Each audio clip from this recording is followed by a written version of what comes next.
La journée, ça s'adresse plutôt aux femmes entrepreneurs et à ceux qui les soutiennent. Et l'idée, c'est de venir rencontrer, réseauter, mais aussi chercher des conseils, identifier les points d'intérêt, les points à travailler dans son projet. Et puis pour les personnes qui sont déjà entrepreneurs, venir chercher du soutien, voir de nouveaux projets, des extensions. Il y a ça et là des gens qui se sont associés après s'être rencontrés ici. Je suis venue sur le salon déjà pour rencontrer d'autres femmes entrepreneurs parce que souvent on a un petit peu le syndrome un peu solitaire quand on est chef d'entreprise, puis quand on est une femme encore plus. Et puis aussi parce que les conférences et les ateliers m'intéressaient vraiment beaucoup. Les sujets sont très actuels. On avait lancé la communauté Ose sur LinkedIn et c'est vrai qu'on a été assez surpris par rapport au succès. Ose, c'est un événement qui a lieu sur une journée, mais qui se prolonge en tout cas avec cette communauté qui aujourd'hui porte à peu près plus de 1000 personnes et qui s'entraident, qui échangent entre elles et qui continuent en tout cas l'esprit et l'état d'esprit de Ose. J'ai créé ma société depuis un an, le 18 avril. Voilà, ça fait un an, tout juste. Et comment ça fonctionne ? En fait, je propose soit de l'accompagnement en immersion, soit du format coaching qui s'adapte en fait du coup à toutes les structures d'entreprise ou avant de la créer. Le but, c'est de faire entrer de l'argent dans l'entreprise. Dans le business, moi je trouve qu'être une femme parfois c'est un handicap parce que c'est parfois un environnement qui est très masculin. Voilà, j'ai eu besoin en fait d'accompagnement par d'autres femmes qui m'ont aidé en fait à me développer et à m'assumer et pas avoir le syndrome de l'imposteur. Et ça, je trouve ça très important.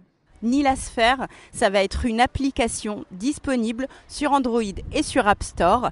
Et sur Nilasphère, vous allez pouvoir identifier gratuitement et facilement l'empreinte carbone de vos tâches du quotidien. Et puis, pour un abonnement annuel à 6 € par an, vous allez pouvoir avoir accès au reste du programme d'accompagnement.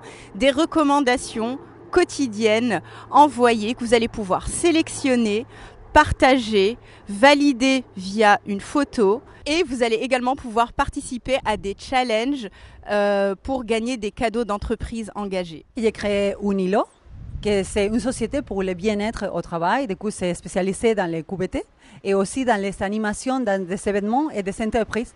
Et du coup, l'année dernière, j'avais pitché ici mon projet. Et cette année, j'ai eu la chance aussi de faire des interventions et de faire aussi goûter un peu. Et ça que j'ai fait, c'est ces animations que j'offre vers les événements. Donc je me suis reconvertie en tant que praticienne Reiki et magnétisme. Voilà, et aujourd'hui ça se passe très très bien, je rebondis et je suis contente de cette reconversion. C'est vraiment une démarche qui est incroyable. C'est une transformation. Je le recommande à toutes celles qui souhaitent porter, qui ont de belles valeurs. Je leur souhaite de réussir et de ne pas se décourager, et de s'accrocher. Voilà. Alors le chiffre qui est à l'origine du départ de Ose, c'est de dire on a 35% simplement de femmes qui font partie des entrepreneurs au pluriel.